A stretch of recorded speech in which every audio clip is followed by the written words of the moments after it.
여러분 오늘 이 시대는 변화의 시대입니다.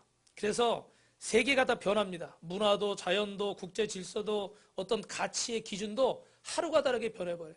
그래서 우리 젊은 사람들은 잘 모르겠지만 우리 어른들 나이가 좀 드신 분들은 아마 어떨 때는 막 한숨이 나올 것 같아요. 왜냐하면 너무 세상이 급박하게 변하니까. 자고 나면 바뀌니까. 저는 예전에 한 15년 전일까요? 한 20년 좀 안 됐는데 한 제주도에 한 2, 3년 있었던 적이 있어요. 그런데 그때 일이 있어서 저는 그래도 일이 있어서 거의 한 달에 한두 번은 이 서울의 육지에 왔는데 올 때마다 어떻게 됩니까? 동네가 바뀌는 거예요. 막 어디 아파트가 생기고 어디 막 길이 생기고요. 그러니까 제가 좀 젊은 마음에 불안하더라고.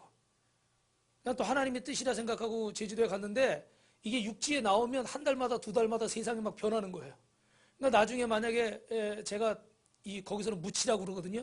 무태 것들 그래요. 육지 사람 보고. 무태 올라오면은 야 이거 나중에 적응을 못 하겠다. 이게 너무 많이 바뀌어가지고 지하철도 어쩌다 타보면요 너무 많이 바뀌어 있고. 그래서 세상이 너무 많이 변해요. 그런데 여러분 이런 것들은 사실 아무리 변해도 우리가 나름대로 적응해서 살아갈 수 있습니다. 그런데 변하면 안 되는 것이 있습니다. 흔들려서는 안 되는 것이 있어요. 그게 뭡니까? 가정인 줄로 믿습니다. 왜 그러냐면 오늘 가정은요 하나님이 우리에게 주신 참 안식의 장소입니다. 이 가정이 붕괴되면 인류의 위기가 오는 거예요. 세상의 위기가 오는 거예요. 그래서 이 사회를 치료하려면 여러분 사회 문제 많이 있죠, 그죠? 이런 문제들을 치료하려면 어디가 먼저 치료돼야 됩니까? 가정이 먼저 치료돼야 되는 거예요. 가정은 하나님께서 우리에게 주신 가장 귀한 선물이고 가정은 하나님이 만들어주시고 하나님이 함께 하시는 것인 줄로 믿으시면 아멘 하시기 바랍니다. 그래서 가정은요 사람의 힘이나 사람의 노력으로 행복을 얻을 수 있는 게 아니에요. 여러분 한번 잘 생각해 보세요. 사람의 힘으로 행복할 수 있다는 것은 아주 위험한 생각입니다. 내가 아빠 노릇을 잘하면, 내가 남편 노릇을 잘하면, 내가 엄마 노릇을 잘하고 아내 노릇을 잘해야지, 내가 부모 노릇을 잘해야지, 내가 자식 노릇을 잘해야지, 좋습니다. 그런데 우리가 생각하는 것처럼 가정이라는 것이 잘 입고 잘 쓰고 잘 먹고 부자 돼야만 행복한 것이냐, 집을 가지고 집을 몇 채씩 가지고 통장에 돈이 많이 있어야 부자가 되느냐, 성경은 그렇게 얘기하지 않습니다. 시편 127편에 보니까 여호와께서 집을 세우지 아니하시면 세우는 자의 수고가 뭐라고 그래요? 헛되며 여호와께서 성을 지키지 아니하시면 파수꾼에 깨어있음이 헛되다. 할렐루야. 집 짓는다가 아무리 집을 잘 져도요 재료를 잘못 쓰거나 실수하면 어떻게 합니까? 집이 무너져 버리는 거예요. 우리 옛날에 어떻게 돼요? 삼풍백화점, 영동대교 어마어마한 건물들 아닙니까? 그죠? 그런 것도 무너져요. 여호와께서 성을 지키시지 않으면 파수꾼이 밤새도록 보초를 서는 겁니다. 우리도 저기 지금 아직은 남북 군열 시대니까 이 38선에서 군인들이 경계를 하죠. 그죠? 그런데 아무리 지켜도 여러분 간첩이 들어오려고 맘먹으면 들어와요? 못 들어와요? 들어오더라고요. 그전에 그런 일 많이 있었죠. 그죠? 지금도 사실 어찌 되는지는 몰라요. 아무리 눈을 부릅뜨고 지켜도요 총 들고 지켜도 들어오려면 들어와요. 무슨 얘기입니까? 아무리 우리가 노력하고 수고하고 애써도 누가 도와주시지 않으면 하나님이 도와주시지 않으면. 할렐루야. 여러분 관심사하고 저하고 좀 틀릴 수는 있는데 저는 축구를 좋아하니까 꼭 이렇게 축구 전체는 잘 안 보더라도 하이라이트는 보는데 어제는 우리 그 손흥민 선수가 영국에서 굉장히 지금 막 잘하고 있거든요. 그런데 어제도 굉장히 기대를 많이 했어요. 근데 어제요 퇴장돼 버렸어. 왜 그러냐면 이 선수가 너무 잘하니까 상대 수비가 어떻게 돼요? 막 뒤에서 붙잡고 늘어지고 다리를 치고 걸고 그래 반칙을 심판이 불어가지고 또 공을 주우려고 하는데 뒤에서 또 그 발을 내밀면서 또 뻥 차고 이러니까 화가 나가지고 어떻게 해요? 그 선수를 확 밀어버렸어. 그래서 저도 하이라이트만 봤어요. 그랬더니 심판이 어떻게 돼요? 빨간 걸 확 들어버렸어. 빨간 거 뭔지 아세요 여러분? 퇴장. 노란 거는 경고고 빨간 건 퇴장이에요. 퇴장을 당해버렸어요. 그래서 이게 개인한테도 좀 어려운 일이지만 그 다음 경기를 또 출전을 못하는 거예요. 지금 중요한 때거든요. 그리고 또 팀도 여기서 한 번만 더 이겨야 지금 챔피언스 리그 유로파 리그 이런 게 있어요. 그러면 4위 안에 들어야 그 맨 위에 레벨로 가는 거거든요. 근데 여기서 한 번 져서 승점이 모자라면 어떻게 밑으로 떨어져 버리는 거예요. 근데 자기 개인에게도 이게 안타까운 일이고 팀에게도 굉장히 어떻게 돼요? 위기예요. 여러분 이 선수가 뛸 때 잘하려고 맘먹고 뛰었을까요? 못하려고 맘먹고 뛰었을까요? 두말할 것도 없어요. 자기 명예뿐만 아니라 그 팀을 위해서도 우리 대한민국을 위해서도 이 선수는 정말 열심히 뛰려고 한 거예요. 그런데 어떻게 상대방이 어떻게 돼요? 그걸 잘 이용해가지고 교묘하게 어떻게 돼요? 사람을 실수하게 만드는 거예요. 여러분, 가정에서 아버지 노릇을 잘하기 원하지 않는 아버지가 어디 있겠습니까? 남편 노릇을 잘하려고 맘먹고 결혼하지 않는 남자가 세상에 어디 있겠어요? 엄마도 여자도 마찬가지죠. 자식들도 나름대로는 다 어떻게 돼요? 효자 되고 싶고, 부모도 부모 노릇 잘해서 우리 자식 잘 키워가지고 훌륭한 사람 만들고 싶은 거 누구나의 마음입니다. 그런데 여러분, 세상이 우리의 노력만 가지고 잘 되던가요? 저는 이 말씀을 드릴까 말까 고민을 했어요. 왜냐하면 노력하면 잘 된다고 얘기해야 되는데 사실은 노력만 한다고 잘 됩니까? 대답들을 안 하시는 것이 노력해서 잘 되시는 분이 계신가 봐요. 저는 그렇더라고요. 운전도요, 제가 막 이렇게 열심히 하려고 그러지만 갑자기 상대방이 뭐 존다든지, 예? 아니면 술에 취했다든지, 뭐 어떻게 갑자기 신호를 어겼다든지 그러면 어떻게 됩니까? 갑자기 뭐 중앙선을 넘거나 신호 위반을 하고 그러면 어떻게 돼요? 사고가 나버리는 거예요. 저도 예전에 한번 이렇게 해서 이렇게 유턴을 하려고 그러는데 신호가 끝나가는데 저쪽에서 오토바이가 그 뭐 비싼 그런 오토바이 있잖아요. 뭐 막 한 2천만 원씩 가는 그런 오토바이 있어요. 그냥 갑자기 신호가 거의 끝나서 노란불이라 저는 좀 빨리 돌려고 하는데 저도 좀 사실 실수지. 좀 기다렸어야 되는데 돌려고 하는데 보니까 어떻게 왕 하고 넘어오는데 저기 있었거든요. 야, 근데 금방 여기 왔더라고요. 그래서 저는 돌면 될 줄 알았는데 제 뒤하고 딱 부딪혀버렸어. 그래서 그 순간 넘어졌어요. 이게 제가 사고 내려고 났나요? 아니, 저는 나름대로 신호가 끝나서 도는 거예요. 근데 그 친구는 또 어떻게 돼요? 신호가 끝나가니까 어떻게 기다리기 싫어서 어떻게 돼요? 빨리 가려고 부렁 하고 나간 거예요. 그래가지고요, 아이고 고생을 많이 했어요. 돈도 많이 들고. 예. 나만 잘한다고 되는 게 아니더라고요. 열심히 우리가 노력해야 되지만 우리가 노력한다고만 되는 게 아니더라고요. 하나님은 사람이 누릴 수 있는 행복한 원료를 저와 여러분에게 다 주신 줄로 믿습니다. 여러분, 오늘 밤에 잘 주무셨습니까? 다 못 주무셨나 봐. 또 잘 주무셨습니까? 네. 잘 주무셔야 돼, 그죠? 이따 하나님이 주시는 애야. 오늘 좀 미세먼지가 좀 있지만 어떻게 돼요? 여러분 다 숨 쉬고 계시죠? 하나님이 공기도 주셨어요. 햇빛도 주셔서 이렇게 어떻게 돼요? 해가 나고 따뜻하고, 또 여러분 아름다운 우리 교회 들어오다 보니까 이렇게 막 꽃이 우리 집사님이 또 이렇게 봉사하고 헌신하고 우리 사모님이 또 이렇게 막 물 주고 이래가지고 여러분 들어올 때도 어떻게 돼요? 꽃이 화사하죠. 할렐루야. 보면서 기분이 좋아요, 안 좋아요? 할렐루야. 네. 이렇게 식물도 주시고, 오늘 여러분 점심이 어린이 주일이라고 이렇게 어린이들 좋아하는 거 많이 만들었는데 정작 어린이들은 다 어디 갔네. 부모님들이 안 믿으니까 다 데리고 어디 가버렸어요. 그래서 어제도 막 선물 포장하고 오늘도 준비해놨는데 다 데리고 막 가버렸어요, 어디를. 네, 그 부모를 전도해야 돼. 여러분 웃지만 말고 기도하시기 바랍니다. 네, 그 부모님들 다 예수 믿게. 할렐루야. 네.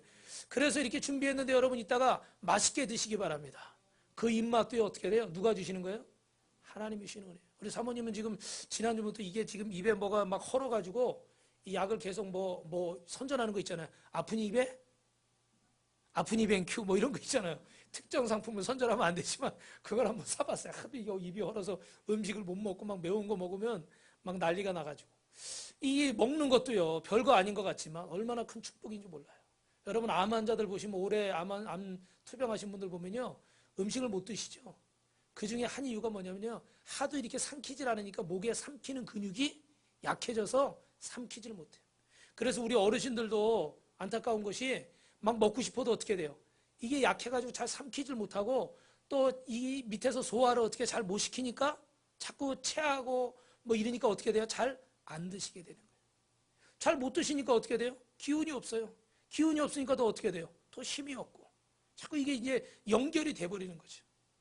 여러분, 하나님이 이 모든 은혜를 우리에게 주신 줄로 믿습니다. 그런데 여러분, 이 모든 것을 주신 이유가 뭘까요? 무엇을 먹을까? 무엇을 마실까? 이 모든 것은 우리가 염려할 것입니까? 하나님이 하실 일입니까? 그렇죠, 여러분. 성경에 그렇게 써있죠? 하나님이 하실 일이에요.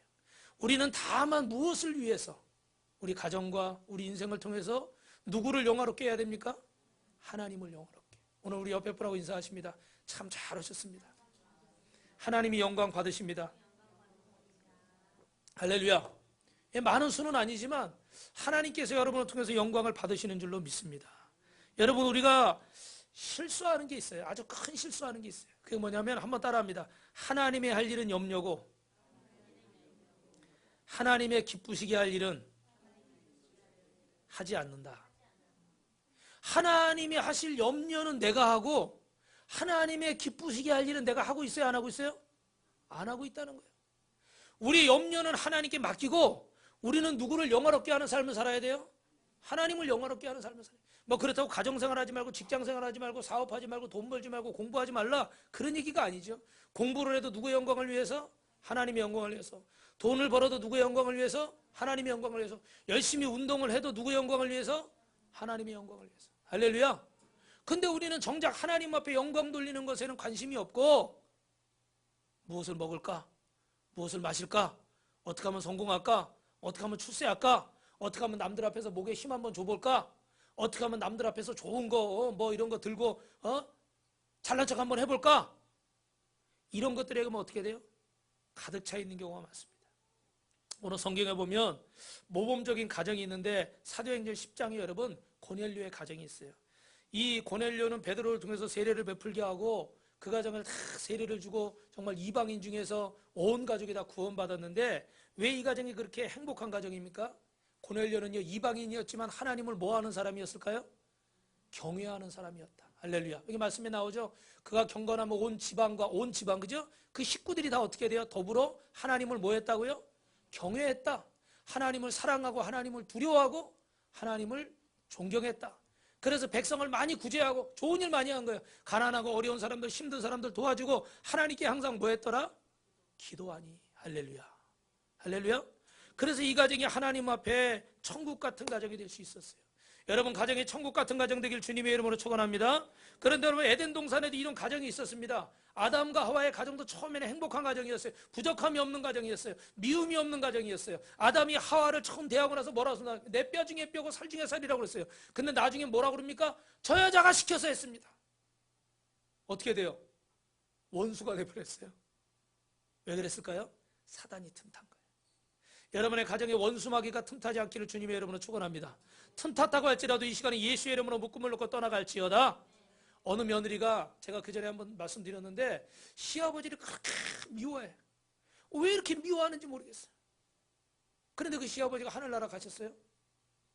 근데 어느 날 그 뭐라고 그러나요? 그 첫째 며느리고 밑에 며느리 동서라고 그러나요? 동서한테 그런 거예요. 동서하고 무슨 얘기를 하다가 이게 자기가 어떻게 하다 보니까 시아버지를 미워하게 된 이유가 있어요. 전에 한번 말씀드렸죠, 여러분. 동서가 아기를 낳는데 시아버지가 무슨 뭐 포대기 같은 거 이런 걸 사주신 거야. 근데 자기는 첫애 낳았을 때 사줬을까요? 안 사줬을까요? 안 사준 거예요. 근데 그게 너무너무 마음이 어떻게 돼요? 서운한 거예요. 그러니 이게 무슨 큰일 같으면 무슨 1,000만 원 1억을 줬다, 집을 사줬다 그러면은 뭐 서운하다고 얘기라도 할 텐데, 이거 요만한 이거 얼마 하지도 않는 포대기 하나 사줬는데 그거 가지고 서운하다고 말하기는 자존심이 상하고, 그렇다고 그냥 넘어가기는 어떻게 돼? 마음이 서운한 거야. 사람이요, 서운하려고 그러면 또 그 작은 거 하나 가지고 서운한 거야. 예. 그러니까 그 마음을, 그 정확히 몇 년인지 모르겠지만 시아버지 돌아가실 때까지니까 최소한 수십 년은 그 마음에 품고 있었던 거예요. 그 여러분, 얼마나 안타까운 일이에요?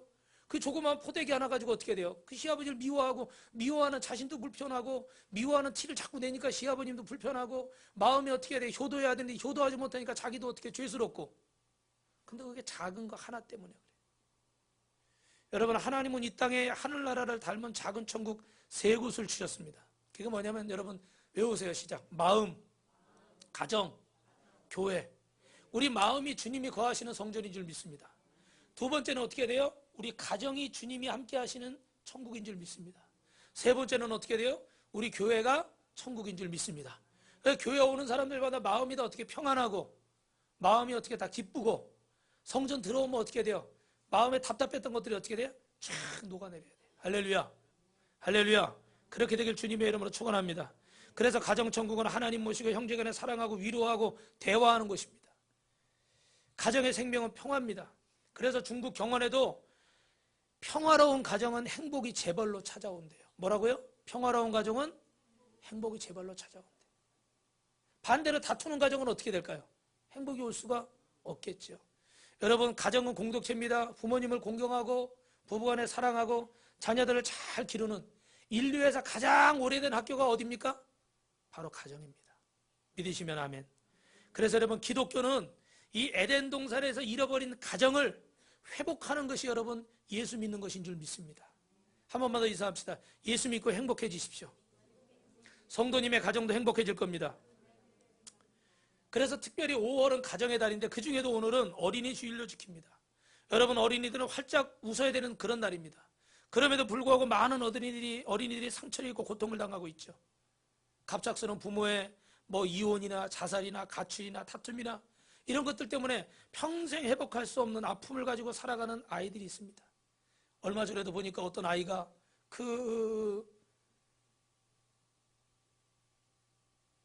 새아버지가 아이를 목졸라서 차에서 죽였어요. 상상할 수 없는 일이죠.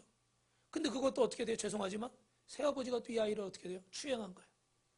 근데 그 엄마는요, 얘를 또 전화로 불러내서 차에서 앞좌석에 앉아가지고 2살짜리 아이를 안고 뒤에서 새아빠가 자기 딸을 중학교 1학년이니까 2학년짜리를 목졸라 죽이는 걸 어떻게 돼요?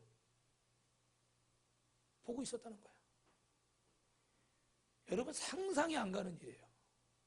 제가 분명히 말씀드린 이건요, 사람이 하는 일이 아니라 누가 하는 일입니까? 원수마귀가 하는 일이에요. 사탄이 하는 일이고 귀신이 하는 일이에요. 제정신이 아닌 거죠. 죄송하지만 부모님들 중에 제정신이 아닌 분들이 있어요. 그래서 어떻게 돼요? 이런 정말 상상할 수 없는 이런 일들이 벌어지는 거죠. 사랑하는 성도 여러분, 그래서 아이들이 상처 입고 고통당하고 고통을 받습니다.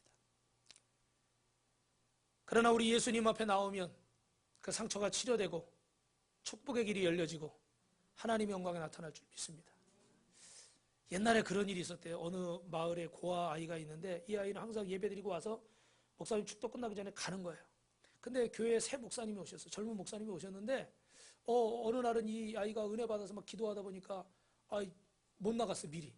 그래서 목사님 밖에서 나가는 성도들 다 인사하잖아요, 그죠? 근데 이 아이가 이제 나오는데 쭈삣쭈삣하다 끝에서 나오는데 목사님이 이 아이를 반갑게 야 반갑다 그러면서 야 가만 있어, 너희 아버지가 누구지? 누구 많이 아버지 닮았네? 이러는데 어떻게 돼요? 옆에 있는 성도들은 어떻게 돼요? 다들 막 큰일 났다 이제. 왜요? 이 아이가 뭐라고요? 고한데 누구 닮았다, 네 아버지 닮았다 이러니까 이게 목사님 실수한 거 아니에요? 새로운 목사님이 큰 실수한 거. 얘 이제 상처받게 생겨서 다음 주에 얘 안 나올지도 몰라 이제. 그래 얘가 얼굴이 파래가지고 손을 뿌리치고 막 달려가는 거예요. 성도들은 막 큰일 났다 그러고. 근데 목사님은 그 뒤에다 대고 너는 너의 아버지를 너무 많이 닮았어. 하나님 아버지를 너무 많이 닮았어. 할렐루야. 그런데 이분이요, 나중에요, 제가 지금 갑자기 얘기하니까 이름이 생각 안 나는데 이분이 뉴욕 시장을 2번이나 했어요. 할렐루야. 아마 여러분 검색해보면 인터넷에도 나올 거예요. 여러분, 하나님 앞에 나오면 치료되는 줄로 믿습니다. 마태복음 18장에 어린아이 같지 않으면 천국에 갈 수 없고 어린아이 같이 자신을 낮추는 자가 천국에 합당하다고 그랬어요. 오늘 영상에도 보셨지만 어린아이의 특성들이 나와 있죠, 그죠? 근데 그 어린아이는 어떻게 돼요? 무슨 일을 했어도 이렇게 부족한데도 불구하고 어떻게 돼요? 무슨 일만 있으면 누구에게 달려가요? 아버지께 달려가는 거예요. 오늘 여러분 어린아이 같은 마음으로 하나님께만 달려오면 하나님께서 역사하실 줄로 믿습니다. 그래서 오늘 여러분 읽으신 본문의 열왕기상 3절에 오늘 솔로몬이 1000번제를 드린 후에 하나님이 기뻐하셔서 그의 꿈에 나타나셨어요. 네가 무엇을 받기를 원하느냐? 내가 너에게 뭘 해줄까? 그러니까 솔로몬이 뭐라고 그래요? 한번 읽어봅시다. 솔로몬이 꿈에 나타나서 7절 시작. 나의 하나님 여호와께 주께서 종으로 종의 아버지 다윗을 대신하여 왕이 되게 하셨사오나 종은 작은 아이라 출입을 할 줄 알지 못하고. 할렐루야. 나는 뭐라고요? 나는 아이입니다. 나는 작은 아이입니다. 나는 아무것도 모른다는 거예요. 왜 모르겠어요? 세상 살았는데. 그런데 나는 하나님 앞에서는 아무것도 아니에요. 그런데 이런 어린아이 같은 기도가 하나님의 마음을 움직인 줄로 믿습니다.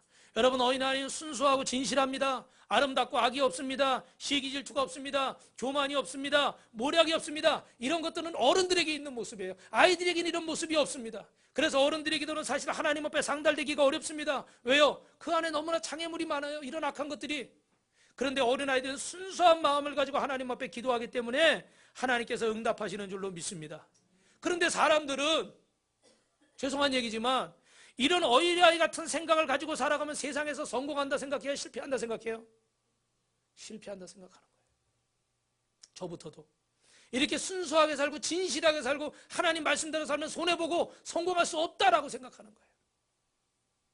야가야 되고 꾀가 많아야 되고 모사를 잘 꾸며야 되고 머리를 잘 써야 되고 앞서가야 되고 먼저 가야 되고 그래야만 성공할 수 있다, 이렇게 생각하는 거예요. 그런데 여러분, 이 어린아이 같은 마음을 평생 가지고 살면 저와 여러분이 하나님 앞에 복받고 은혜 받을 줄로 믿습니다. 할렐루야. 그럼 우리가 이 어린아이 같은 마음을 가지고 어떻게 살아갈 건가? 서론이 길었으니까 본론을 한번 짧게 정리해 보겠습니다. 따라합니다. 어린아이의 특징은 연약하고 부족함입니다. 여러분, 주보에 보시면 설교 노트가 있죠, 그죠? 어린아이의 특징은 연약하고 부족함이에요. 그래서 늘 부모의 사랑을 끊임없이 도움을 받아야 됩니다. 우리가 어떻게 살아야 됩니까? 여러분, 사업을 하든지 뭐 직장을 다니든지 공부를 하든지 아니면 정치를 하든지 무엇을 하든지 간에 어린아이 같은 마음으로 일생을 사시길 주님의 이름으로 축원합니다. 여러분, 예전에 어떤 아이가 그 할아버지 할머니 집에 갔어요. 근데 갔다 오고 나서 유치원 선생님이 전화가 왔어요. 그 엄마한테. 왜 그러냐 그랬더니 아이가 이제 어떻게 무슨 일이 집에 있었는지 유치원에서 공부를 안 한다는 거예요. 전에는 막 너무너무 잘 따라했는데 안 한다는 거예요. 그래서 딸이 엄마한테 전화를 했어요. 아버님 목사님인데 사모님한테 전화한 거예요. 딸이. 엄마, 혹시 우리 아무개 거기 갔다가 무슨 일, 우리 하늘이라고 칩시다. 우리 하늘이 거기 갔다가 무슨 일이 있었어요? 아니, 별일 없었는데. 근데 유치원에서 이러이러해서 이러해요. 그래? 다른 일은 없었고 갑자기 우리 하늘이가 할아버지 보더니 할아버지 왜 이렇게 머리카락이 없어요? 그러더라는 거야. 그 할아버지가 민망해가지고 말씀을 못하시니까 할머니가 옆에서 뭐라고 그랬겠어요? 할아버지는 공부를 많이 해서 그렇게 되셨어. 그러니까 얘 생각에 어떻게 된 거예요? 공부를 많이 하면 이래가지고 애가 공부를 안 하는 거예요. 펜을 들기도 전에 펜을 놔버렸어 벌써 그 나이에. 순수한 마음이죠, 그죠? 제가 알고 있는 어떤 그 형제는 어린아이 때 기도하라고 그러면 엎드리지 않고 이렇게 발라당 누워가지고 이렇게 기도를 한다는 거, 무릎을 안 꿇고. 너 왜 기도하는데 버릇없이 발라당 그렇게 누워가지고 그렇게 하냐? 그랬더니 자기가 이렇게 고개를 숙이면 하나님이 자기 뭐밖에 안 보여요? 뒤통수밖에 안 보인다는 거예요. 그래서 자기는 하나님을 정면으로 보고 기도하려고 대자로 누워서 기도를 한대요. 여러분도 오늘 그렇게 하시길 주님의 이름으로. 할 수도 있죠, 뭐. 하나님 다 아시는데. 저도 어떨 땐 일어나 계신 분은 아버지 아시죠? 누워서 중얼중얼 할 때도 있어요. 이만큼 어린아이는요, 순수해요. 여러분, 왜 사울이 하나님 앞에 사랑받다가 버림받았어요? 겸손했다가 어떻게 해요? 교만해졌죠. 목회도 그래요, 여러분. 저도 어린아이처럼 하나님 붙잡고 십자가만 바라보면 하나님이 은혜 주십니다. 그런데 내가 뭔가를 하려고 그러고 내 생각대로 하려고 그럴 때 하나님은 그게 될 것 같은데 안 되게 하실 때가 있더라고요. 여러분, 사울왕도 마찬가지예요. 다윗왕도 마찬가지예요. 솔로몬왕도 마찬가지예요. 하나님이 쓰시는 순간 한번 잘 생각해 보십시오. 그때는 항상 뭐 할 때입니까? 하나님 앞에 겸손할 때예요. 다윗도 하나님 올라갈까요? 내려갈까요? 전쟁할까요? 말까요? 항상 하나님 앞에 겸손할 때는 하나님이 도우셨어요. 하나님이 역사하셨어요. 솔로몬도 이렇게 순수할 때는 하나님이 어떻게 돼요? 역사하셨어요. 그런데 그들이 교만해지고 하나님과 멀어질 때 결국은 하나님의 능력 없고 그들에게서 떠나는 겁니다. 다윗은 나중에 그가 큰 실수를 하고 나서 시편 51편에 이렇게 하죠. 주의 성령을 내게서 거두지 마옵소서. 왜 주님의 성령이 떠납니까? 교만한 마음 때문에 주님의 성령이 떠나는 거예요. 여러분, 오늘 이 시대의 고통이 어디서 왔습니까? 우리의 어려움이 어디서 생겼습니까? 우리가 어린아이 같은 마음을 잊어버리고, 죄송하지만 머리가 커져서 우리의 지식과 우리의 경험 가지고 하나님 앞에 말씀을 다 아는 척, 설교 제목만 들어도 다 아는 척, 성경 어디 뭐 얘기만 들어도 다 아는 척, 너무 교만해진 데서 이런 문제들이 왔습니다. 남편도 아내도 부모도 형제도 마찬가지입니다. 우리가 하나님의 능력을 경험하려면 여러분 겸손하시길 주님의 이름으로 축원합니다. 어린아이처럼 남편도 아내도 아버지도 엄마도 부모도 형제도 다 겸손하시기를 주님의 이름으로 축원합니다. 두 번째로는요, 어린아이는 따라합니다. 부모의 품을, 어머니의 품을 만족하고 좋아합니다. 여러분, 우리는 하나님 한 분만으로 만족해야 될 줄 믿습니다. 하나님을 떠나면 길이 없어요. 누가복음 15장에 잃어버린 양, 잃어버린 동전, 돌아온 탕자의 비유를 보면 결국은 아버지를 떠나면 안 된다는 거예요. 아버지께 돌아와야 된다는 거예요. 돌아온 탕자를 통해서 우리가 깨닫는 게 뭡니까? 아버지 안에 있을 때 진정한 평안과 기쁨이 있다는 거예요. 여러분, 저와 여러분 하나님 앞에 항상 주님의 뜻 안에 거하시기를 주님의 이름으로 축원합니다. 하나님 한 분만으로 만족하시길 주님의 이름으로 축원합니다. 하나님 안에 있을 때 기쁘고 하나님 안에 있을 때 만족해야 다른 곳을 안 가는 건데 이걸로 만족하지 못하는 거예요. 그러니까 탕자처럼 어떻게 돼? 집을 뛰쳐나가는 거예요. 아이가 여러분 막 울고 있습니다. 장난감도 줘보고 맛있는 과자도 줘보고 아이스크림도 줘보고 뭐 달래도 보고 막 해봐요. 그래도 계속 울어요. 그런데 갑자기 이 아이가 울음을 뚝 그쳤습니다. 왜 그쳤을까요? 아, 그래요. 뒤에 보니까 어떻게 돼요? 엄마. 또 아빠들이 서운해할 수 있으니까 아빠. 가 와서 딱 서 있는 거야. 그걸 보자마자 막 대성통곡하던 아이가 어떻게 해요? 울음을 딱 그쳐버리는 거예요. 왜요? 그 엄마가, 그 아빠가 이 아이에게는 어떻게 돼요? 모든 것이기 때문에. 아이스크림? 좋아하죠. 장난감? 과자? 좋아요. 그러나 이걸로 만족할 수 없는 거예요. 누구의 품에 있을 때? 어머니의 품에, 부모님의 품에 있을 때. 여러분, 우리 자녀들에게는 부모의 품이 필요한 줄 믿습니다. 우리에게 하나님의 품이 필요하듯이 여러분 다 큰 자녀도 그래요. 저도 이제 뭐 나이가 5학년이지만 그래도 어떻게 돼요? 어머니하고 통화하면 어머니하고 만나면 어떻게 돼요? 저는 아버님이 하늘나라 가셨으니까 그래도 위로가 돼요. 뭐 우리 어머니가 뭐 능력이 있어서 저한테 돈을 주는 것도 아니고 뭐 있어서 뭘 해주는 것도 아니고 그냥 가면 밥 차려주고 뭐 해주고 뭐 조심해라 그러고 참으라 그러고 기도하라 그러고 맨날 이 얘기밖에 하는 게 없어요. 예. 그 모든 얘기의 결론은 그거야. 목사님 참어. 하나님 때가 되면 역사하시니까 참어. 거의 11번이 그거예요. 레파토리가. 그런데도요. 그 뻔한 얘기인데도 그 얘기 들으면 마음이 어떻게 해요? 어떨 때는 제가 짜증을 내요. 아유, 뭐만이는 알지도 못하면서 맨날 뭐 참으라고 그래요. 그게 참게 생겼어요 지금. 이럴 때도 제가 있어요. 그래도 그 얘기를 듣고 오면 마음이 어때요? 위로가 되더라고요. 할렐루야. 여러분도 그러시죠? 근데 여러분, 제가 방송에서 보니까 어느 엄마가 이제 상담을 하는 거예요. 중3 딸 아이는 맨날 스마트폰하고 SNS만 하고 무슨 웹툰 있잖아요. 뭐 인터넷으로 만화 보는 거 있잖아요. 스마트폰을 그것만 들여다보고 우리 고1 아들은 막 게임만 하고 있고 우리 아이들은 어떻게 하면 좋을까요? 그리고 상담을 하는 거야, 방송에서. 그랬더니 그 상담하는 그 목사님이 뭐라고 대답하느냐? 부모님도 같이 하세요. 그거 같이 하면서 요즘 아이들은 이게 문화예요. 옛날에 어른들 뭐 TV 만화 영화 보고 만화책 보듯이 요즘 이건 아이들의 문화입니다. 그러니까 하지 말라고 그러지 말고 같이 해보세요. 못하겠으면 쳐다라도 보세요. 그리고 아이와 함께 해주세요. 그 아이를 이해해 주세요. 그 아이를 품어주세요. 할렐루야. 굉장히 어리석은 얘기 같았지만 들어볼수록 어떻게 돼요? 이해가 되더라고. 아, 그래. 이게 사실 세대 차이라는 건 어쩔 수가 없습니다. 그죠? 살아온 세대가 틀리니까. 생각하는 것도 뭐 다 틀린 거예요. 저도 그런 걸 많이 느껴요. 그런데 여러분, 우리가 모든 걸 다 이해할 수는 없지만 이 목사님이 상담자가 해주는 얘기 뭡니까? 넌 왜 그러니? 라고 하지 말고 그 아이의 입장에서 어떻게 돼요? 생각하라는 거죠. 할렐루야. 오늘 우리가 뭐 모든 것을 다 알 수는 없습니다. 모든 것을 다 경험할 수는 없고. 그러나 부모의 품은 어떤 품이 돼야 돼요? 포용하고 이해하고 사랑하고 안아주는 품이 돼야 될 줄 믿습니다. 할렐루야. 손가락질하고 정죄하고 단죄하는 품이 아니라 안아주는 품. 여러분, 예전에 제가 말씀드렸지만 그 일산에 오리집이 하나 있었다고 그랬잖아요. 그때 막 조리독감이 심해가지고 막 닭장사, 오리장사 다 안 돼가지고 막 문 닫고 그럴 때, 폐업하고 그럴 때 목사님하고 상담했어요. 목사님 어떻게 하면 좋을까요? 이분이 기도를 많이 하는 권사님이에요. 그래 목사님이 쿠폰을 하나 만들어서 우리 주변에 여기 이 일산 지역의 목사님들한테 무료로 한 장씩 줍시다. 무료로 하나씩 주면 어떻게 감당을 해? 근데 이거 무료로 한 장 줍시다. 그래가지고 목사님들한테 다 5만 원짜리, 10만 원짜리 하나씩 다 선물을 막 돌린 거야. 그때 저도 일산에서 목회하고 있었어야 되는데. 일산에 있었다는 게 아니라 일산에 있었어야 되는데. 저는 못 받았어요. 근데 다 목사님이 와가지고 막 받으니까 이걸 가지고 어떻게 돼요? 가요, 안 가요? 여러분 같으면? 가죠. 가는데 어떻게 가족들 데려가고 성도들 데려가니까 가서 한 마리만 시켜요? 두 마리, 세 마리, 네 마리 막 인원수대로 시킬 거 아니에요. 그러니까 어떻게 돼요? 다른 집은 다 팔이 날리는데 이 집은 손님이 어떻게 버글버글해. 그래가지고요. 그 IMF 그 조류독감 그 AI 그 위기도 이겨내고 지금은 전국에 체인이 있는 가나안 덕 이선자 권사님.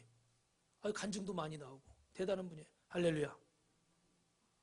이분이 그 일산의 그 든든한 교회 다니시는데 장양희 목사님이 또 이 간증을 또 하시더라고요. 사랑 성도 여러분, 하나님 안에 길이 있고 방법이 있는 줄 믿습니다. 우리 가정의 문제도요, 사업의 문제, 직장의 문제도요, 학업의 문제, 결혼의 문제도 하나님 안에 방법이 있는 줄로 믿습니다. 하나님은 모든 것을 품어주시고 그분의 품에 안기는 자에게 하나님 한 분만으로 만족하고 감사할 수 있도록 하나님이 저와 여러분의 문제를 해결하실 줄로 믿습니다. 그렇게 되길 주님의 이름으로 축원합니다. 우리 옆에 분하고 인사합시다. 하나님 안에 방법이 있습니다. 마지막입니다. 여러분 따라합니다. 어린아이는 신령한 젖을 사모합니다. 베드로전서 2장 1절에 보니까 순전하고 신령한 젖을 사모하라 이렇게 돼 있어요. 가정의 자녀들은 부모에게 기쁨이고 소망입니다. 자녀를 잘 양육하면 사회의 빛과 소금이 돼서 많은 사람에게 도움을 주는 훌륭한 인물이 될 수 있습니다. 여러분 그런데 그 자녀가 그냥 내버려 둔다고 저절로 훌륭하게 될까요? 그렇지는 않겠죠. 그죠? 프랑스의 과학자이며 철학자인 파스칼이라는 유명한 분이 있습니다. 이분은 어릴 때부터 몸이 아주 약했고 어머니는 일찍 세상을 떠났습니다. 근데 그의 아버지가 판사였어요. 근데 그 아버지가 직장도 다 관두고 파스칼의 교육을 위해서 파리로 이사를 했습니다. 그리고 어릴 때부터 성경 말씀을 가르쳤고 신앙을 깨닫게 했고 또 과학적인 지식도 가르쳤습니다. 그 유명한 이 파스칼은 훌륭한 믿음의 사람이 된 줄로 믿습니다. 할렐루야. 여러분 어떤 어린 감람나무도 비료를 주고 거름을 주고 관심을 가지고 돌볼 때 하나님 앞에 축복받고 부모의 기쁨과 소망이 될 줄로 믿습니다. 그냥 내버려만 둔다고 자라는 게 아니에요. 그지요? 하나님 앞에 말씀을 가르치고 말씀을 먹이고 여러분 신앙을 심어줄 수 있기를 주님의 이름으로 축원합니다. 그리고 요즘은 제가 아이들이 기숙사가 있고 막 이래가지고 잘 못하지만 그전에는 어릴 때부터 막 6살 때부터 계속 가정 예배를 드렸어요. 그 가정 예배를 드리면서 항상 애들은 성경 말씀 읽기가 어렵잖아요. 그죠? 만화로 된 우리 지금 저기도 있어요. 예. 만화로 된 이렇게 성경책이 있습니다. 만화로 된 거 한 장씩 읽어가면서 나중에 애들이 글을 어느 정도 알고 말을 할 때 이제 돌아가면서 읽으라고 그래요. 어느 부분 읽어라, 어느 부분 읽어라. 그래야지 신약부터 구약까지 한번 다 보고 또 보고 몇 번을 봤어요. 할렐루야. 근데 그렇게 할 때 사춘기 때도 여러분 대화가 많이 없어지잖아요. 근데 한 가지 제가 좋은 팁을 드리면 사춘기 때도 가정 예배를 드리니까 어찌됐든 간에 또 애들이 그런 게 있잖아요. 안 하면 또 혼나니까 해야 되잖아요. 그럼 큐티하고 나서 저녁 때 모여요. 모여가지고 성경 말씀 읽고 찬송 한 장 부르고 사도신경 하고 나서 이 말씀을 통해서 뭘 느꼈느냐? 그럼 이제 예진이도 필립이도 어떻게 한마디씩 하는 거예요. 그런데 저는 또 그게 또 얼마나 은혜가 되고 감동이 되는지. 그리고 그 말하는 걸 보면 그 아이의 심리 상태를 알 수 있어요? 없어요? 있어요. 어른들도 여러분 우리 성도들도 말하는 거 들어보면 지금 믿음이 샥 올라가 있을 때인지 믿음이 쭉 떨어져 있을 때인지 느껴요? 못 느껴요? 느끼거든요. 일부러 대화하려고 그러면 이게 좀 어려울 수 있어요. 그죠? 관심사가 틀리니까. 그런데 가정 예배를 계속 드리니까 같은 목적을 가지고 하루 이틀 한 게 아니라 수년, 10년 이상을 하다 보니까 어떻게 돼요? 이게 서로의 어떤 공감대를 나누는 이런 어떤 연결고리가 되는 거예요. 그러니까 사춘기 때도 그래서 우리 예지도 막 이제 뭐 고3 되고 그러면 야간 자율학습 막 하잖아요. 늦게 막 10시 집에 오면 뭐 11시 뭐 그러면 씻고 공부 좀 하다 보면 자야 되고 얼굴 볼 시간이 없어요. 그럼 우리 사모하고 저는 어떻게 돼요? 좀 전화해 피곤하냐? 피곤하다 그러면 빨리 집에 오라고 그래. 할렐루야. 공부 더 해라 이러지 학원 가라 이러지 않아요. 집에 오라고 그래. 왜요? 대학을 가는 것도 중요한데 뭐 모든 부모의 바람이죠. 그러나 교제가 있어야 되겠더라고요. 이 교제가 없어져 버리니까 점점 어떻게 돼요?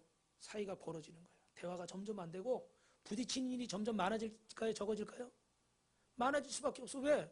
대화가 줄어드니까 이해력이 떨어지는 거예요. 그러니까 이 사회가 우리 가정을 병들게 하고 우리 부모 자식 관계를 병들게 하고 이런 사회 속에서 우리 성도들도 살아가고 있는 거예요. 그런데 이런 속에서 여러분 뭘 사모해야 돼요? 신령한 젖. 하나님 말씀 사모하시길 주님의 이름으로 축원합니다. 말씀으로 여러분 가정이 하나 되시길 주님의 이름으로 축원합니다. 이 말씀 듣고 오늘 여러분 가정에 가정 예배 드리시길 주님의 이름으로 축원합니다. 제가 전에 말씀드린 얘기죠. 오늘 그 전에 했던 얘기를 많이 하는데 어떤 학생이 막 교회 학교 예배 시간에 늦었어요. 그래서 막 달려갑니다. 기도하는 거예요. 하나님 예배 시간에 늦었어요. 늦지 않게 해주세요. 그러다가 팍 엎어졌어요. 근데 일어나면서 아파 죽겠네 이러는 게 아니라 일어나면서 어떻게 돼? 하나님 그렇다고 미실 것까지는 없잖아요. 저는 그 얘기 듣고 처음에 제가 잘못 들은 줄 알고. 대단한 믿음이에요. 그죠? 하나님 늦지 않게 해주세요. 기도하고 하는데 자기가 엎어졌어요. 왜? 하나님이 빨리 가라고 밀어가지고 자기가 넘어졌다는 거예요. 이렇게 깜찍한 발상이 세상에 어디 있을 수가 있어요. 이 아이는 뭘로 훈련된 거예요? 말씀으로, 예배로, 신앙으로 훈련이 된 거예요. 여러분, 이건 참 조심스러운 얘기인데 제가 직접 경험한 얘기니까 할 수 있습니다. 우리 예전에 지금은 이제 애기 엄마가 돼서 피아노 학원 하고 서울에 살고 있는데 주일학교 학생이 있었어요. 그런데 그 KBS 9시 뉴스에 그 부모님들 가족 이 사건이 났어요. 뭐냐면 그 여러분 청평에 이렇게 가다 보면 강 옆에 이렇게 가는 길이 있잖아요. 거기를 주일날 온 가족이 놀러 가다가 빠져가지고 가족이 다 죽었어요. 그래서 KBS 9시 뉴스에도 나왔어요. 20몇 년 전에. 그리고 우리 교회도 막 난리가 난 거예요. 누구 부모가 다 죽고. 근데 그분들이 교회를 다니긴 다녔어요. 그런데 주일날인데 뭐 오늘 같은 날 여러분 사실 놀러 갈 수 있어요? 없어요?